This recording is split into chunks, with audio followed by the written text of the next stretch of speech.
Here's to the finest crew in Starfleet. When it comes to my crew, you won't get any argument from me. This is a parody. Paramount owns the song. Welcome to The Greatest Generation. It's a Star Trek podcast by a couple of guys who are just a little bit embarrassed about having a Star Trek podcast. I'm Ben Harrison. I'm Adam Pranica. Oh, boy. Last episode of the week, Adam, and it's been a full week. Sure has. Unlike recent ones. Yeah, look at you, as healthy as you've been in months. Congratulations. Which is, damning with faint praise, but... You heard it the way I intended it. You've managed to keep all of the hooves out of your mouth that you can. Mm-hmm. Good job by you. I had like a weird thing that I just could not dislodge from my brain today because we just, right before this, recorded a bonus episode for Behind the Paywall with Dan McCoy of the Flophouse. We recorded an episode about Quantum Leap because of a recent veto that I used on the game of buttholes. And that episode of Quantum Leap had Terry Hatcher in it. Mm-hmm. Terry Hatcher obviously makes it canonical Star Trek, but also canonical Seinfeld because she's in a very famous episode of Seinfeld where Elaine trips and falls and grabs her boob. I do remember that one. Anyway, they're real. Another guy in that episode of Seinfeld is in this episode of Star Trek Enterprise. The guy that plays Shaw is in that episode of Seinfeld. And I was just like, what does it mean? The rich tapestry of, it's just like late 80s, early 90s TV. Like these were the people that were working in Hollywood. There's no connection at all. These are the jobs that were available. Yeah. You can't name a character Shaw on what is ostensibly like a naval warfare, seafaring type show without there being implications, right? Nausicans in the water. That guy doesn't get enough to do, eye patch energy-wise. You know what he's got, though, is he's got... Oh, I need to gesture to the right shoulder. He's got that great seaman sweater. Now, I know that phrase can mean a lot to a lot of people, but in this case, I mean the thick knit sweater with the buttons on one shoulder that you see in old-timey seafaring movies. I have a sweater like that with a nice Breton stripe across the chest. Yeah? And a bunch of dried ropes. Yeah, you could break it over your knee like a piece of board. Tough to get ropes out of a knit sweater. Yeah, 100% wool. That hangs on. It's a wicking fabric. Yeah. And that goes for ropes just as much as rainwater or sweat. Mm-hmm. You have one of those, but when in your Seattle days when you lived in a cold place? A wicking sweater? No. Are you asking me if I own sweaters, Ben? I'm asking if you nut in your sweater specifically. No, I try to take off all my clothes before I nut. No, I'm asking if you had this sailorman style sweater like he does. I surely did not. No, I was and am more of a jacket person than a many kinds of sweaters and tops kind of person. Yeah. So that's what I leaned into. Stopping being a sweaterman has been one of the most painful parts of adapting to life in LA. I mean, you pivoted pretty hard into 1,000 different types of Hawaiian shirts, so I think it's working pretty well for you sartorially. You look great. I'm trying to scratch an itch that I just can't scratch, Yeah, well, it's pretty hard to scratch an itch through a sweater. Yeah. You gotta press down really hard. Typically, the sweater's only adding to the itch situation. Sure is. Do you think it's cold on one of these freighters? Like they got in Star Trek Enterprise? This is a great question. They're all wearing jackets and sweaters. Because it is very cold in space. Yeah, somebody famously said that at some point. I can't remember who. You're surrounded by metal in a very cold place in a situation where you probably want to conserve power wherever possible. You got to believe you're running the heater very little in a situation like that. Yeah. The minimum amount. Except, I read somewhere that the big thermodynamic problem with the International Space Station is getting rid of heat because there's like no, like usually you like, blow air over a heat sink or something like that. Sure. And because they're in space, they can't do that. Right. They live in a computer. You don't just get to put big fans in there. Yeah, you can't just put big fans in there. You can't like open a window on one end of the space station and another window on the other end, get a cross draft going. That would kill everyone. Yeah. Yeah.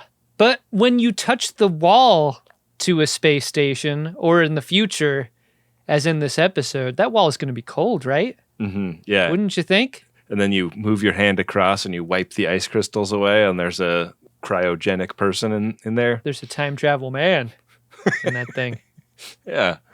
Yeah. So I don't know. I mean, these guys dress like it's a little bit chilly over there, not like it's cold. It sure seems that way. But there are plenty of opportunities for exertion in this episode, Ben. Why don't we explore them all as we talk about Star Trek Enterprise Season 1, Episode 10, Fortunate Son.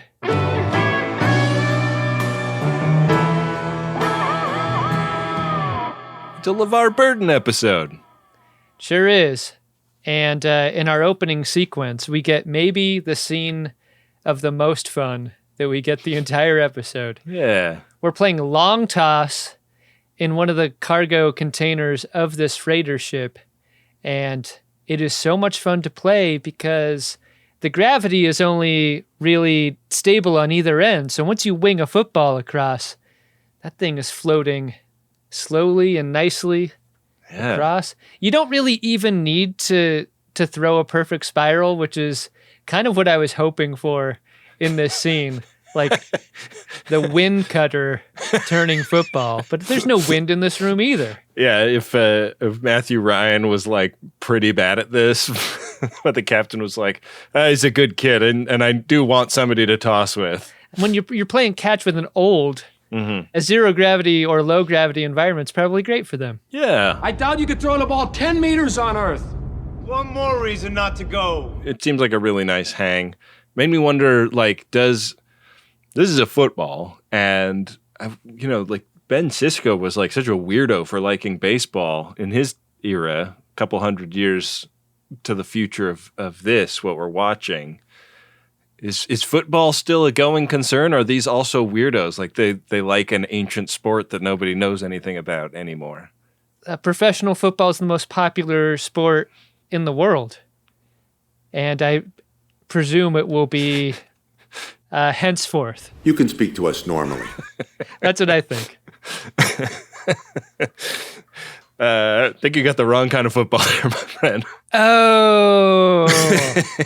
Tell you what, though, not nearly as interesting would it be to kick a soccer ball across this environment.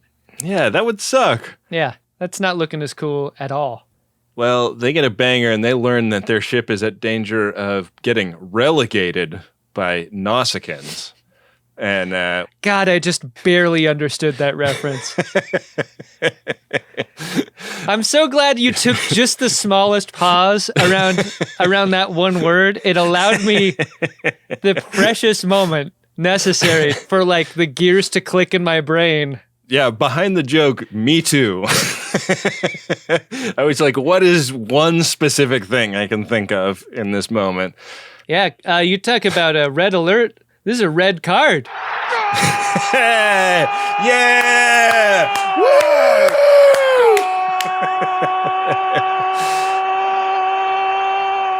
Felt good. Yeah. Do you think that this freighter is faking it when it goes down and starts clutching its ankle? Because the Nausicaans are playing domjot with that ass? I think so. The thing about this Nausicaan attack is that everyone on board seems to have expected something like this. There's a course of action that the crew snaps into, and that's how we're feeling as we go into the theme. But after the theme, a very different feeling is in Archer's compartment. He's been woken up by a call from Admiral Forrest at Starfleet Command, and he's redirected Enterprise toward this freighter ship, a ship called the Fortunate, which is a pretty terrible name for a moment like this. Like they couldn't give us a little bit of patter between them. Like, wow, how ironic, huh? But the thing is, Enterprise is the closest ship to them, and that means in a Mayday situation, when you're out at sea, like this is maritime law. Like when this comes in over the radio, you must respond. You got to go do the thing. And I thought it was interesting the way it was discussed, that it's not like that they're physically the closest, it's that they're closest by the amount of time it will take to get to them. Right. Because this is a warp 1.8 freighter, and a lot of the ships in this line of work are not pushing speeds much faster than that. So the Enterprise with its warp 5 engine is just in a much better position to respond to the emergency. So Archer agrees to it, and we pull up to the Fortunate pretty quickly after this, and it's kind of adrift in space. I liked the kind of, there was like a little bit of crap floating around it, like there's some debris in the area, but it's not totally clear, you know, who came out on top of their little run-in with the Nausicaans. No response to the hail, but there are 24 life signs on board, so there is going to be someone there to greet when Archer and Mayweather and Reed and Phlox take a shuttle pod over to the ship. And once they dock with it, they make their way inside, where they're met by Matthew Ryan. He's the first officer, and he explains that the Nausicans attacked them. And look, man, we're doing just fine. All right? Like, I know you want to help and stuff, but like, we got this. Uh-huh. And Archer quite naturally asks, like, okay, cool, Ryan, where's the captain? The reason I said it that way is that I think, unfortunately, that name does not fit in with a future universe. It just feels too today. It's like when you board a commercial airliner and the captain's named Josh. Like, this is Captain Josh and First Officer Ryan. That doesn't feel good to me. It's been like 5 years since the idea of Captain Josh has come up on The Greatest Generation. Yeah, you remember? That is an early cut. It is, yeah. That's how I feel about Captain Ryan in this moment. Wow, yeah. Yeah, like if you got on a commercial airplane and it was Captain Caleb, or like if it was a Zoomer name, you'd be like, what the fuck? Yeah, if it's like Captain Ashley, but there's like a bunch of superfluous letters in there that make it impossible for an over-the-phone conversation to happen with a like care provider or whatever without spelling it over and over again, I wouldn't feel great about that either. It's Alpha Sierra Hotel Echo Indigo Golf Hotel. That's Wonka Wash spelled backwards. As much as temporary Captain Ryan is like, I got this, Dr. Phlox being there is good for making the case that if you've got injured, and especially if you're injured as the captain, you gotta let this guy look at him. I mean, your doctor probably fucking sucks. Yeah, it's kind of a compounding maritime law situation, right? Like it's, I'm a doctor, and so I like couldn't possibly leave without taking a look at this guy, like from an ethical standpoint. Right. In the same way that we had to come check on you from a maritime standpoint. And I love that, like, I mean, like they don't, it's not like they're playing the Metal Gear sound effects when Matt Ryan says suspicious things. Like the episode lets you build your suspicions pretty slowly. And I like that the kind of first thing that it seems really suspicious about him is that he seems very disappointed that they're going to let a doctor look at his captain. If you're trying to cover something up, you need to be enthusiastically accepting of medical care for your captain in this situation, right? Oh, thank fuck. I'm sorry. That probably came across as so racist that I assumed you couldn't be a doctor. I mean, I'm so glad you're here. Our captain's like a father to me. You should have seen us. We were just throwing the football. And Archer's like, throwing a football? Wouldn't you be kicking it? This is not a water polo reference, has it been? No, I'm not going to pimp you into another classic game of polo, or pollo, Adam. All right, not this episode. I didn't know it was such a rough game. In the freighter's 6 bay, we see injured Captain Keen here. And just look at this guy. He's so injured, but he also looks so much like a grizzled captain of a fishing trawler, like you'd see on a box of fish sticks. I wanted to know this guy more. And by the time we do toward the end, I'm really glad we get the scene at the end with him, but this is not Crimson Tide. No. We do not get an argument between him and Ryan at all in a way that I felt like a phantom limb throughout this episode. Like neither of them even hints at what their opinion is about what color Lipizzan or stallions are when they're born. I know. It makes no sense. But they are from Portugal. Pretty soon after this, we get a moment in a cargo area with the aforementioned Shaw and acting Captain Ryan, and they kind of, out of earshot of Starfleet, open up about how much they don't want Starfleet here, and it's pretty quickly revealed that the reason for that is that they have a Nausicaan that they are holding hostage in this cargo area. Ryan is like, tell me how the codes go, and then rains punches down on this guy.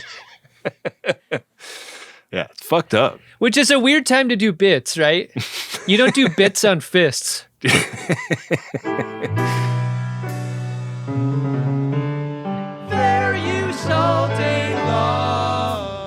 So he's trying to torture codes out of this. Nausicaan presumably gets them, right? Yeah. Then he goes over to the Enterprise. Presumably he gets shuttled over to the Enterprise and is getting a little tour, learns about the presence of a transporter, which... How did you feel about this moment? Because I was like, this is how you set up a thing. My note is literally, I wonder if this will come up later. What stuck out to me was that unlike in any other Star Trek context, this transporter is just out in the open. It's not behind a door. Yeah. It's not in a transporter room. It's in a hallway. It's in a hallway. That's a transporter. Which is why Captain Ryan is seeing this to begin with. He's on this tour with Mayweather, and they're walking down a corridor, and they're like, oh yeah, that's the transporter. It's just here. And they both kind of talk about how reluctant they'd be to ever take a trip on one of those. And this is a scene that establishes that they're kind of freighter twins, aren't they? Yeah. Their experiences aboard freighters make for a good foundation to a friendship. Yeah. This is some nice backstory, filling in stuff about Mayweather and what makes him tick as a guy, but also learning more about Ryan. We both just don't have the heart to call him Captain Ryan, do we? We're both avoiding every opportunity to do that. Yeah, I guess so. But yeah, they go to the engineering area, and Ryan kind of speaks out against going fast, which is an idea that's spoken by multiple people from his side of the episode. Multiple people from the freighter talk about they got into this life for the long haulness of it. They got into this to leave their domestic issues behind for a long, long time. This guy reminds me of the character they cut out of the Fast and the Furious, the guy who's just a base model Toyota Corolla enthusiast who just wants reliable transportation, and he pops up in all the street racing scenes just kind of not fitting in. Any faster? There'd be no time to enjoy the trip. How do you do, fellow street racers? So yeah, they're really two peas in a pod, but then Ryan drops an N-bomb. He talks about the North Star, a ship that we don't really learn about what happened to it, but both he and Mayweather know that the North Star was a ship that experienced some notoriously bad outcome. And Ryan is, in fact, a survivor of whatever that was. His parents were notably not. Inside, I'm like, cool. Eventually, we're going to cut over to Shaw. The room is going to get dark. He's going to be lit by a spotlight. Yeah. And we're going to hear crewmen in the space. Somehow sharks in the space. You ever see a space shark? It's got dark eyes like a doll's eye.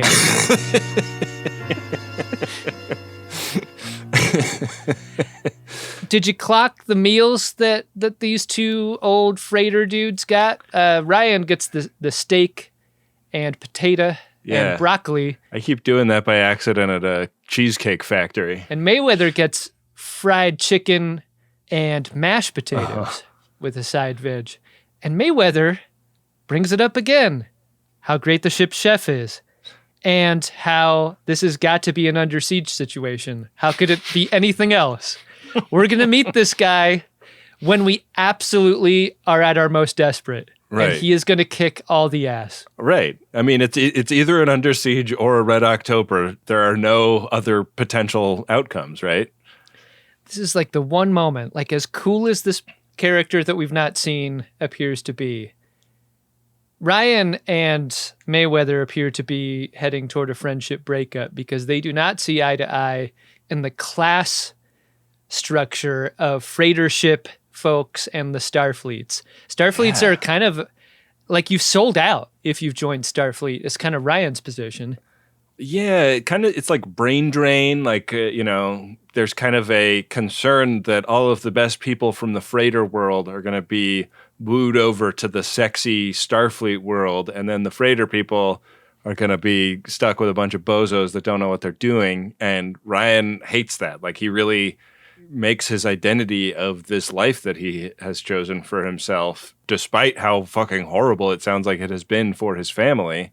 And yeah, he's like, fuck you. You're like the new kid on the block. You're ruining everything for us.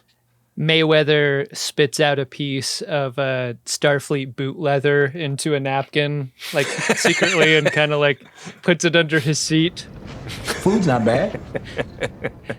So aboard the freighter Fortunate, T'Pol is over there, presumably to be a part of the team that is helping to repair shit, and is wondering why the hell that there is a power bypass going around the internal sensors and going directly to weapons. And the dude from earlier, Shaw, who is involved in keeping this Nausicaan prisoner secret, tells her to just fucking chill and leave it alone. This isn't your ship. Don't touch anything. Yeah. I mean, I know you're over here to help fix it, but don't fix that. All this does is make T'Pol suspiciouser, right? Yeah. So we've learned from Mayweather already that people like to fuck on these freighters, and there's typically kids aboard. Like, his story is not unusual. These are long trips, and there's not much else to do. The code on the ship for that is throwing the old pigskin around with the captain, which makes that cold open scene really confusing in a number of ways. Yeah. But there's some kids that like run through this scene between T'Pol and Shaw, and it's like a hide and seek scene. So one of the kids is looking for the other that T'Pol has just noticed is hiding in a vent that she was about to open up in service. And this was such like apex directing by LeVar Burton, because the action of that feels just kind of incidental, but there's like a really nice edit where T'Pol is like closing the door and we see it from the inside as she's hiding the girl that's hiding from the seeker in the game of hide and seek. And that is juxtaposed in this scene against this whole situation where like Shaw is lying by omission to her, and she lies by omission to the boy that's looking for the little girl. Yeah, that's neat. I was just like, fuck, like LeVar Burton is a fucking genius. Like, this is such a cool little moment that, I mean, it goes by without much fanfare, and I don't think these kids ever like really factor into the plot again, but I felt like it was just like such a strong little moment in this episode. It was wild how T'Pol neck pinched the girl hiding in the compartment, and then the little boy like keeps calling her name. Like, he's never gonna find her. No, she's gone. Not for several hours, at least.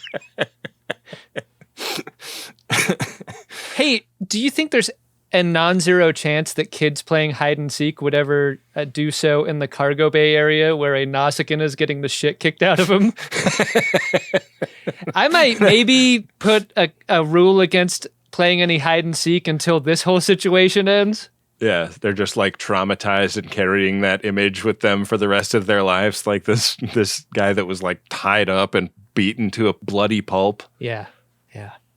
Later, in a meeting between Archer and Ryan and T'Pol, Archer and T'Pol kind of slow roll the knowledge that they know all about this captured, tortured Nausicaan.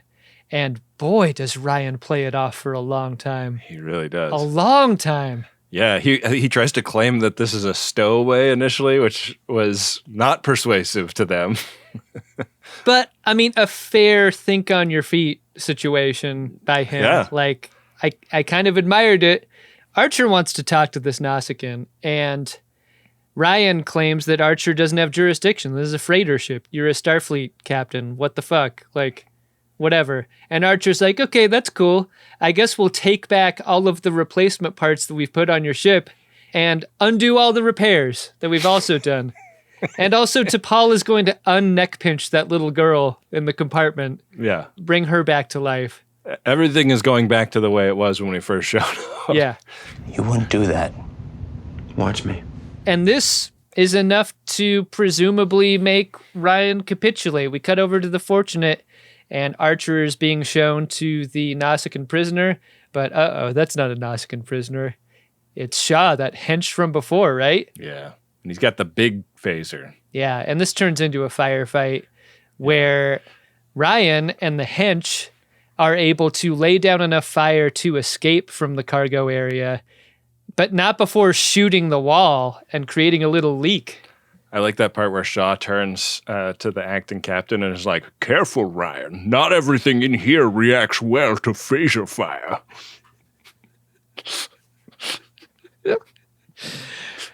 We'll be right back. Faith of the fart. And you will never take the greatest gin alive.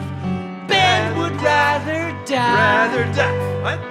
This is a great scene because you never get the wide shot in this area, I don't think. The area where they're keeping the Nausicaan. Like, I love how the quarters are so tight, the barrels are so tall.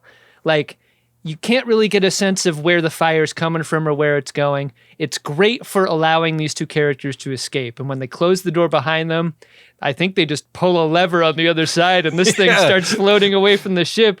It seems scary as hell. I love that the first indication we have of that is that you just see the porthole on the other side of the door start to get smaller. Loved it.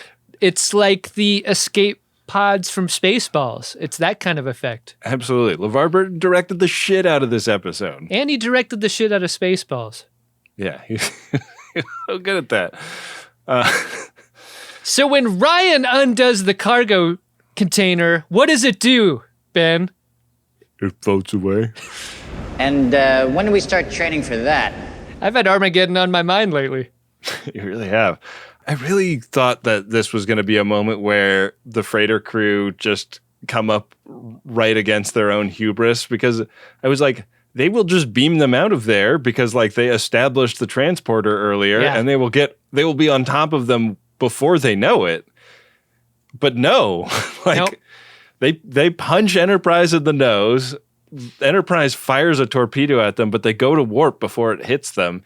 And then they're like, wow, we can't chase them because we have to send a fucking shuttle pod over to this drifting cargo container to get our crew off of it. What do you make of the senselessness of Captain Ryan jettisoning the shuttle pod that was already attached to their ship? Like, that didn't seem necessary. That almost seemed nice. I mean, I guess it's like one more thing for them to deal with before they get up to warp, right? I don't know. I think they could go to warp with it attached. Who knows, though? No, I'm saying one more thing for Enterprise to like go. Oh, great call. Yeah. To go grab, you know. It's like throwing your wallet up on the roof of a place if you're getting held up. Like, you just throw your wallet and you start running. Yeah, it's a great plan. I love provoking a guy that's just pulled a gun on me. Those guys are never super fucking desperate, right? Me and a buddy were just talking about, I don't know if you read about this. There are restaurants that you and I have been to in Brooklyn that have been held up by folks going in there and like taking wristwatches and purses off of people. Yeah. I bet you could cut down on the hero factor in a place like this. And me and my buddy who lived out there were talking about this, and I was like, that would ruin my life, but not in the way that you think. Because the moment that a piece of jewelry is ripped off of my wife's finger or her purse is taken, I'm a vigilante from then on. Like, I don't stop looking for this person, and I'm killed in the process. You go full Bronson? I mean, I go full bad Bronson. Like, Yeah. I just get killed. Bronson, if he lost the first fight. Yeah. And then kept losing. A very short death wish is what that is. It's the death wish script you could print on a pamphlet. 15-minute short film debuting at South by Southwest this year. Listen to me, punk. Blam! He's dead. Fair enough. When I worked at a restaurant in Manhattan, a guy came in and took a bunch of purses off of hooks under the bar and tried to walk out. And an off-duty cop who was like a plainclothes security guard in this restaurant beat the shit out of this guy in the street right in front of the restaurant. Wow. He's like an air marshal in a restaurant. Yeah, it was fucking crazy. It's like one of the most violent things I've ever seen, like up close. It sucked. I hated everything about it. Yeah. Yeah. Good times. Anyways, so Mayweather is like, hey, I've kind of gotten to know this dude Ryan. Like, he is not motivated by the things he's been telling you guys. This is about Omerta for him. This is about Wynde. What does it mean? Big Mayweather episode, huh? It really is. But I think the problem is that you know more about Captain Ryan through Mayweather than you know about Mayweather through Mayweather. And that's unfortunate. Yeah, yeah. So we cut over to Ryan, who is back to beating the pulp out of this Nausicaan. Which has got to be hard work, right? You look at this Nausicaan's face, you look at Ryan's fists, like, Yeah. It's got to hurt to hit horn, right? Yeah, those are spikes all over the fucking place. Yeah. I think, look, here's a little note for Captain Ryan. Use an implement. Like, use the butt of a weapon or, like, drop a barrel on his back or something. Right, right. They're, like, debating what to do with their prisoner now. Shaw wants to put the prisoner in an escape pod. Well, this is after the prisoner gives up the information that Ryan beat out of him. Right. So they're like, well, what do we do with him? We got what we wanted. We don't want another extra toothy mouth to feed. Our Nutripacks. They can't return this guy to the Nausicaans, just like Ryan can't return to being an innocent person. He's not an innocent man. He's not a normal man. He's rock and roll, and he wants to go all the way, right? Yeah. Yeah. There really is a ... to the end of this scene. Like, they do not say they're going to kill him. They do not say they're going to let him out of an airlock to get eaten by space sharks. Right. Like, it's really a question. What's going to happen here? He is trying to beat up the school bully. Like, he's trying to earn the respect of the Nausicaans so they don't fuck with him anymore. But he'd have to change his name for that to happen, right? Captain Ryan does not evoke fear among the Nausicans. It's not how it works. Captain Ryan of the Fortunate. Yeah. Change the ship name. Yeah. Change his name. Got to make everything sound a little bit tougher if you're gonna stress some Nausicaans out. This is Captain Deathwish of the USS Punch in the Face. Whoa! That sounds way scarier than, for example, I don't know, I'm just tossing this out there. His name was Ryan and the ship was the Fortunate. Wow, it's so random that you thought of that, Nausicaan captain. Yeah. So the entrepreneur is thinking that maybe they're tracking the Fortunate now. Like, they had to fix their sensors and they're, on their way. I love how there's a moment where like, well, where do we find him? I like if our sensors don't really work, how do we find the Fortunate? And they're like, well, I mean, you search for the nearest Domjot tournament, find the Nausicaans, and then you assume that that's where the Fortunate's heading. Right. Like moths to a flame. Mm-hmm. Nausicaans and the Fortunate will be drawn to Domjot. Yeah. So, yeah, we get a little moment where Mayweather kind of talks about, like, what freighter life is like and how he kind of feels for these people. Like, they feel like their way of life is sort of under threat by technological advances and by pirates. And, like, these guys are used to being unprotected and therefore unpoliced. Like, they've never had anybody looking over their shoulder like this. And so, like, this Warp 5 era that humanity is starting to enter is a direct threat to them in a whole bunch of ways that they really don't like. And Mayweather's like trying to get everybody else to understand this. And Archer's like, sure, but like also like we're all gonna be out here pretty soon.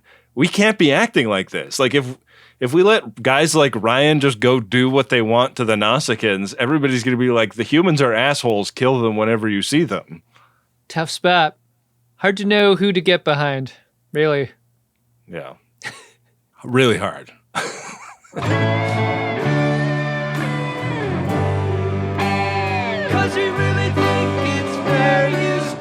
This scene in Archer's Ready Room is about Mayweather being emboldened to speak his mind. And I think the goal of this scene was to make both of them seem like next level thinkers and strategists about this moment. But to have Mayweather suggest that Ryan has a right to revenge and Archer to be like, murder is wrong. This is not the dinner scene from Crimson Tide. Like, this is not von Clausewitz being discussed openly. Like, I think this is unfortunately simplistic. And I wish this moment got a little more polished to make both of them look better. I feel like it's a lot of it is in the subtext, but maybe it should have been more textual, that like vibe shift that everybody is stressing about here. I mean, like, it feels really real. It feels really well like established in the reality of the episode, but maybe God, Archer's just so fucking condescending though. Ugh. Yeah. Any other orders of mine you'd like to question? Not today, sir. And the way Mayweather just eats it up, it sucks. So we cut over to the Fortunate, which has set upon some Nausicaans, and they're hanging out by a meteoroid or something, and the Fortunate starts licking shots in the atmosphere, in the extremely thin atmosphere of the meteoroid, and chases this Nausicaan ship around the backside of it. And it turns out that this is like a whole like supply base for Nausicaans. That's no asteroid. Yeah. I expected this hole inside the asteroid to just start vomiting Nausicaan ships out at any moment. The max count we get of Nausicaan ships is 3, which is like, that's it? Like, what was the hole for? Hey, Nausicaans, that's sort of the point of alert fighters. Like, get those babies launched. I wanted this to be like a, oh shit, we hit the hornet's nest moment, you know? I did too, yeah. And it doesn't quite get up over into that. And these frequencies that they beat out of the Nausicaan prisoner, those don't work. Weird. The way that they expected. Yeah, I never considered that somebody that was subjected to torture might tell you what you want to hear to get out of the torture. Huh. They are quickly overmatched by both the Nausicaan ships that are set upon them, but also like the incoming ones that are on their way. Yeah, it's no good. There's a Nausicaan that appears on screen to like make demands to get the prisoner back. The more we talk to Nausicaans this episode, both this one and the prisoner make me wonder what happened to the Nausicaans. These guys are at a shocking Garamba deficit. Yeah, that's what I thought. These guys, I don't even think these guys play Domjot. What's like the accent in TNG is like what's part of what's so fun about them, you know, like the way they talk. He's not like, give hostage, human. Yeah, this guy's like explaining the different types of insurance you need. Like when you rent a car in a foreign country. Like, what? Like, I don't want trustworthy and credible from my Nausicaan captain. No. I want spittle flying out of his mouth. I want him waving that crazy thing that is somewhere between knife and sword around over his head. What are they doing? Sucks. Hey, Ben, not my Nausicaans. No. I mean, like the loaf even seemed a little bit more like, you know, play school. Like it was like softened and less wet. I mean, it seems like the Nausicaans, as a species, really went through some shit over the next 100 years, you know? They went from being like somewhat fun space pirates into being like the actual alien trash of the galaxy. Someone really humbled them, and I really want to know who that was. There should be novels written about this. Yeah. And I want to listen to the book on tape of those. I want Petkoff treatment for this issue. God, I bet Petkoff does a great Nausicaan. Oh, shit. Pipes of gold. That guy. So the Enterprise detects the situation, W/R/T, Nausicaans, and the Fortunate from long distance. And they still have some space to make up before they are there to try to resolve this conflict. And meanwhile, on board the Fortunate, they get ready for a firefight with a boarding party.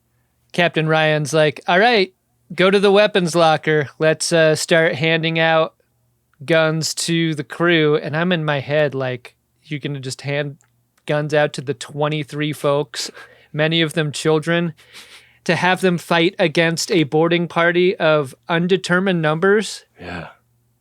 I don't like their chances here. No. Aboard the Fortunate, Archer's voice rings out on the 1MC after Enterprise rolls up on them. Nothing is made of this ability. Can a starship just do this to another starship? It seems like... And he's like 100% confident that it's working also. He says, I know you can hear me. Like, how? How do you know? How can you be sure that the thing you're broadcasting over to that ship is actually going out? I think maybe Enterprise is using the main deflector dish to actually, as a speaker. Like, wow, wow, wow, wow. Yeah, it's a pretty tricky diplomatic situation because he's trying to get Ryan and crew to stand down and release this hostage while also negotiating with the like boring Nausicaan that's friends with your dad on the FaceTime. And like Mayweather's getting a little lippy with the Nausicaans. It's a very three-dimensional dynamic situation. Yeah. But the thing that is most important that Archer stresses to this Nausicaan captain is like, my ship is way better than all three of your ships put together. Like, I can kick all of your asses. I really like how from this moment to the end of the episode, these scenes are constructed and the rapidity of how we're dodging around to all these different places, because Archer presents the terms on the table, like peace in the galaxy in exchange for this one prisoner. That's not so bad, right? But there are an undetermined amount of hard Domjot Q hitting Nausicaans aboard that are like racing toward the prisoner. So Captain Ryan is listening to this and considering it. All the while, these Nausicaans are like going to work, trying to get this guy out. And it's not like by the end of this, Ryan has made the right choice. Ryan has made no choice. He has just stood there and allowed the Nausicaans to take their prisoner back and leave the way they came.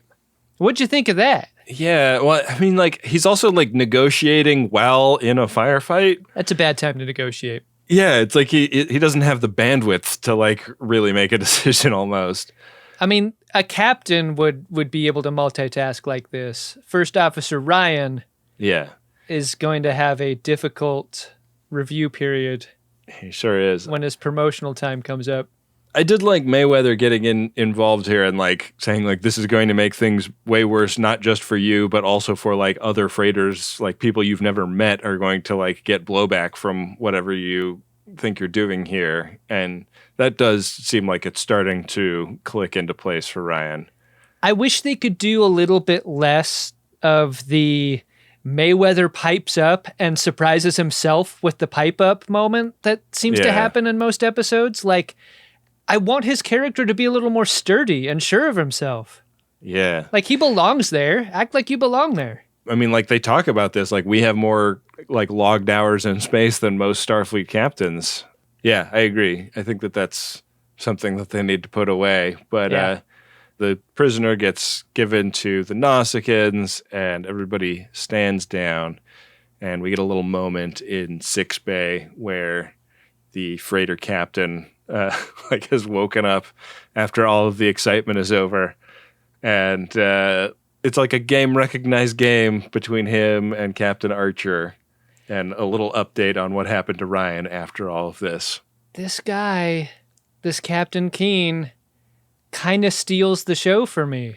He's so interesting. And he's such a past person too, right? Like, this is one of those moments, it's fucking Denzel and Gene Hackman, like, two different takes on the same situation, and neither of them are going to change their perspective on the world. And they just sort of agree to go their separate ways. I wanted more of this. I wanted several scenes of this. Yeah. I mean, it's another scene that kind of reinforces this idea of like, this is the life I chose, and you're now coming with all of this technology that's going to destroy my way of life. Yeah, the freeway's soon going to be clogged with not just truckers, but like folks trying to get to and fro. Right. You know, this is going to gum up their works. Yeah. So they better get used to it. He tells Archer that Ryan has been demoted to some extremely low-sounding rank, and he's like reevaluating everything after trusting Ryan with his ship. Archer's like, probably no more throwing the football around, right? And Captain Keen's like, well, I mean, I'm not going to stop him from having sex. I mean, we're going to be out here a long time. A person's got needs, you know?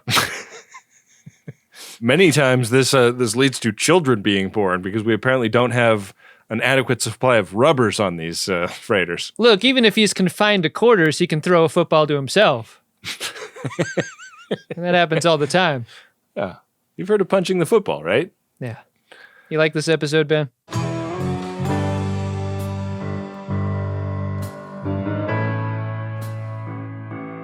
I did like this episode. I think that there's some like major critiques I have of it. Oh, yeah. The majorest of them being that they made Nausicaan seem really limp dick compared to the ones that I grew up with. And, you know, we just don't have that many depictions of Nausicaans in the canon so far. And for them to just be like, what if they were just any other kind of guy? And it's like, we're just using the character design without taking any of the like fun, bombastic violence of the characters. I haven't been this disappointed in the introduction of a species and the revelation about that species since the Gerati Borg Queen. Like you say Nausicaan right up top, I'm like, holy shit, yes. I'm so excited. No one takes a knife to the chest in this. No. Nobody like laughs or threatens. Like the Nausicaans seem so weak and sad. Try to imagine the Nausicaans being Next Generation style Nausicaans in this episode. Does that make this episode better or worse or change any of the storytelling architecture that's necessary to break this? I don't think it breaks the story. No, I think it only makes it better. So what are they doing? I don't know what they're doing. Look at how they massacred our Nausicaans. I don't know whose choice it was. Like, I talked about that scene earlier with the kids playing hide and seek and T'Pol and the guy hiding things from her. And I just loved that scene so much. I thought that scene was so great. But if LeVar Burton also made the choice of like, what if the Nausicaans, but guys that pay their taxes on January 1st? Aren't we supposed to fear the Nausicaans? Yeah, we are. Sure doesn't seem like we're meant to. So from this episode, what I'm saying is like, I am assuming that wasn't a LeVar choice, given how strong all of the other choices in the episode. LeVar Burton's cool as hell. Yeah. We've talked to that guy. There's no way this was his choice. Total bullshit, man. It's just bullshit. I think on balance, I like it. And it's just that one glaring thing that kind of bothers me. But like all of the stuff about like the freighters and their way of life and everything, like there's something like so sad and tragic about them that I really liked this like establishment of a kind of character in Star Trek that I've never really considered before. Yeah, I like the idea of these spacefaring cultures within the dominant exploration paradigm in this era of Star Trek, and in really like every era that follows, you know? Totally. Pretty cool. How about you? Did you like this episode? I don't like that Ryan's indecision is the decision. Like, Ryan is a huge part of this episode, and understanding his motivations and his values and what makes him different from someone like Mayweather, to not allow for a choice that he's made at the end just does not feel satisfying. Like, what was this all about? It seems like Ryan didn't even know. And maybe that's the lesson that we're supposed to get. Like, this is a guy who got excited about his torture for adventure plan and his ideas for revenge. You know, he turned into a 5-minute long Death Wish movie, didn't he? Like as a vigilante, he kind of Adam'd himself out there, huh? Yeah, he really did. Yeah, that's where I'm at with it, Ben. Wow.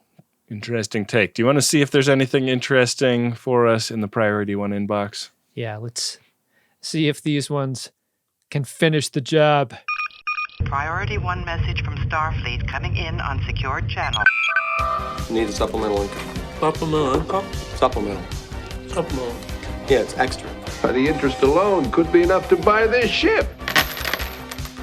Adam, we've got a promotional Priority 1 message here. Goes like this. Yeah, I have a question. Archer is obviously proving to be the worst captain, but Phlox is awesome, so my question is, who's the worst doctor? Or the worst chief engineer or science officers, for that matter?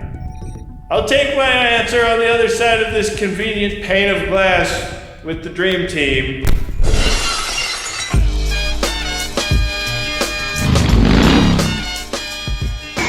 Get a life. Hey, that's too many drops there, Joey.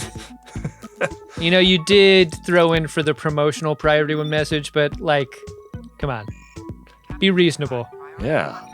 The call to action here is, since it's Pride Month, when I'm sending this, I'm asking people to toss some scarves to the Trevor Project to help save young LGBTQ lives.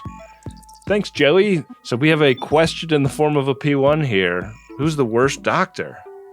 The Jekyll and Hyde doctor from Voyager. That's who I think the worst doctor is. Yeah, that's pretty persuasive. I mean, the only other like Bashir is like objectively a great doctor, but he's also like a little creepy, I guess. So maybe him. I don't think he makes my list. He's competent and smart and a genetic mutation in a fun way. I'm grasping at straws. Worst chief engineer. I mean, I'm just gonna say Barkley. He's not a chief engineer, but like he's pretty terrible, yeah? Yeah. Poor broccoli. I'm probably gonna get canceled for saying this, but Biff Yeager. Wow. Absolutely savage. What about science officer? Aside from Spock and T'Pol, who are the science officers? I guess Data is the science officer on the D. I'm gonna say the Vape Lord from early season Star Trek: The Next Generation, Malden. Oh yeah, Mordok, yeah. Mordok and Malden, right? Those are the brothers.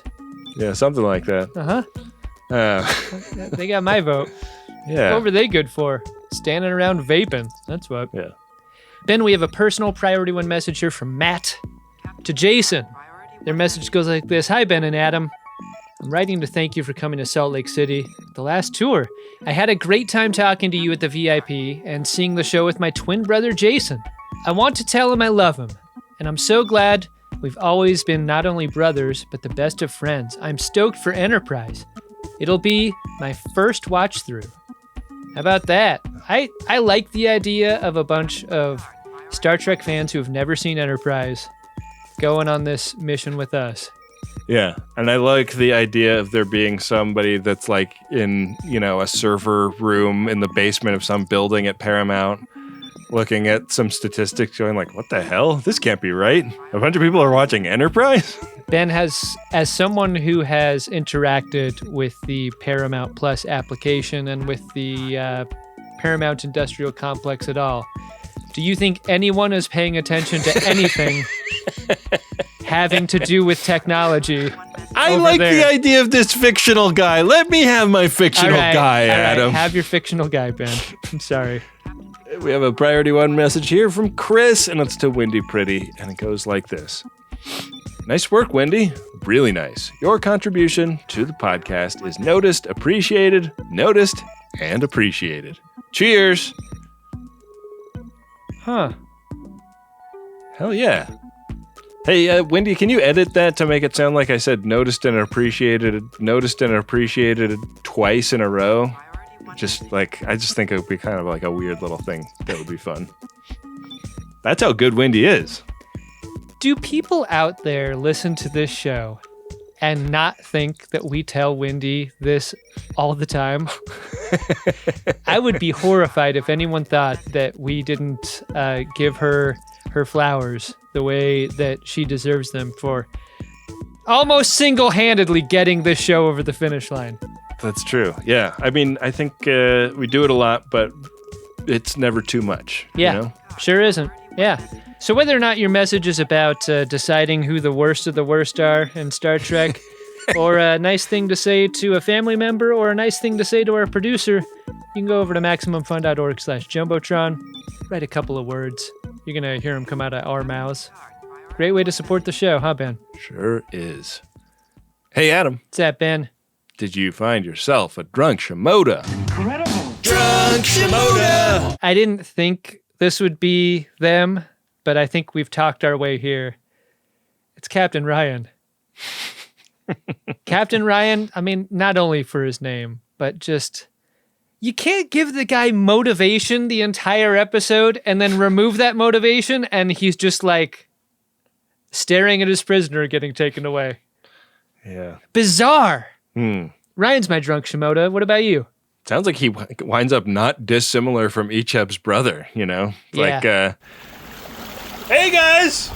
Sure glad that I'm still on this freighter with all of you and I get to look you in the eye every day, knowing what I did. Yikes. my drunk Shimoda is... I'm going to give it to Paul. Like, I love that moment. I'm just like obsessed with that moment in this episode with the hide and seek game. And the other thing that I didn't even talk about is like the natural Vulcan instinct not to participate in any way. But like T'Pol understands kids are kids, and she lets the game play out. And like she never tells a lie to anyone. She like doesn't know which child is named what. You know?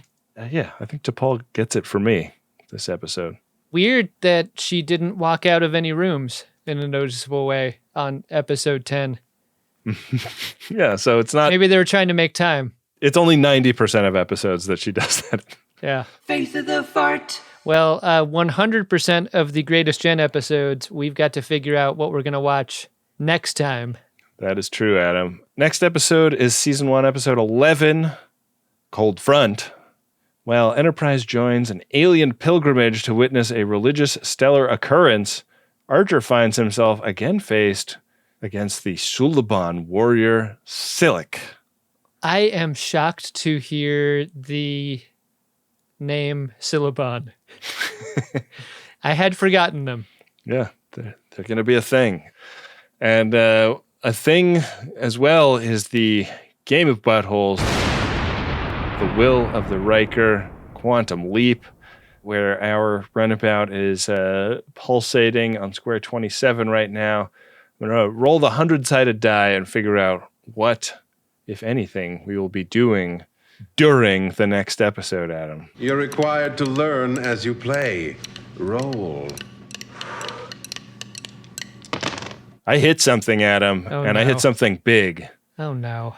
I jumped us onto square 57, the Morn-Hammered Square. What the fuck?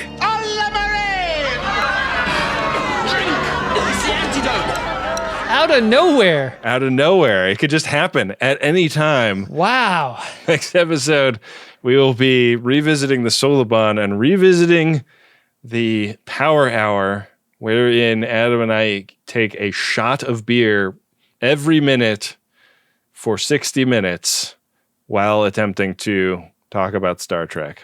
It's been a long time since we've done one of those. Sure has. I'm not without some nervous anticipation of that. Oh, yeah? Why is that? Because it's really intense to get shithouse drunk in the middle of the day on a Tuesday or whatever. Yeah, but that's what the game tells us to do. Hey, you could always veto it, Ben. You've done it before when there's been something that you just didn't want to do. Yeah, that's true.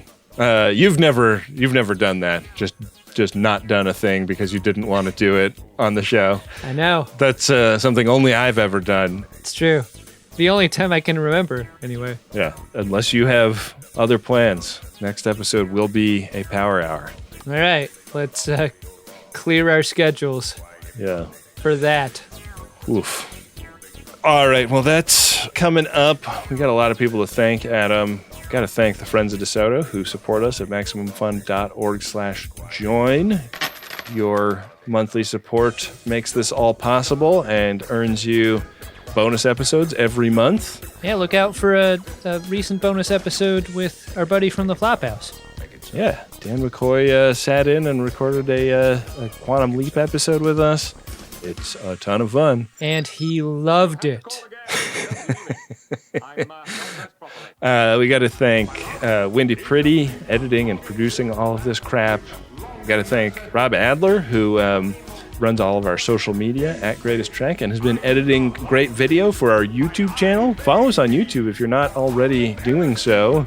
Next week's episode is, in addition to being a Mornhammered episode, is going to be one where we open stuff that has been sent in by Friends of DeSoto. So we'll be posting a YouTube video of that, and you want to be subscribed so that you don't miss those. Overwhelming response to our question to FODs about whether or not to keep that segment. We're keeping it. We're keeping it the same. It's being kept. Yeah. And if you haven't watched those, like, Rob does an amazing job editing them, like adds all kinds of funny visual jokes and stuff that really make them delightful. So go check them out on our YouTube channel. Also, a big part of that process is our Cold War time consigliere, Bill Tilley, who is the person you will reach in the DMs of our socials if you want to send something in for a Code 47. Bill Tilley also back in the business of making trading cards for every episode, and just every bit as good as he ever was at that. So check those out on the socials as well. Couldn't end an episode without thanking Adam Ragusia. He's been a friend of ours for a long time, and not just because he's a fun hang. He's a talented dude. He's made a ton of music for us, theme and interstitial music for this show specifically, based upon the great work in parody form of Diane Warren. And with that, we will be back at you next week with another great episode of Star Trek Enterprise and an episode of The Greatest Generation Enterprise that has COVID fever. Ooh, spoiler alert! What?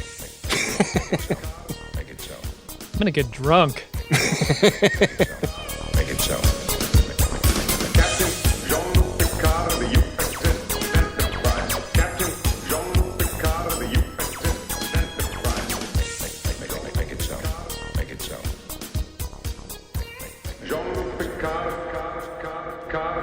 It floats away.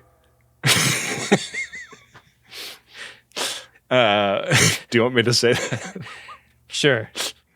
It floats away. Maximum Fun, a worker-owned network of artist-owned shows. supported Directly by you.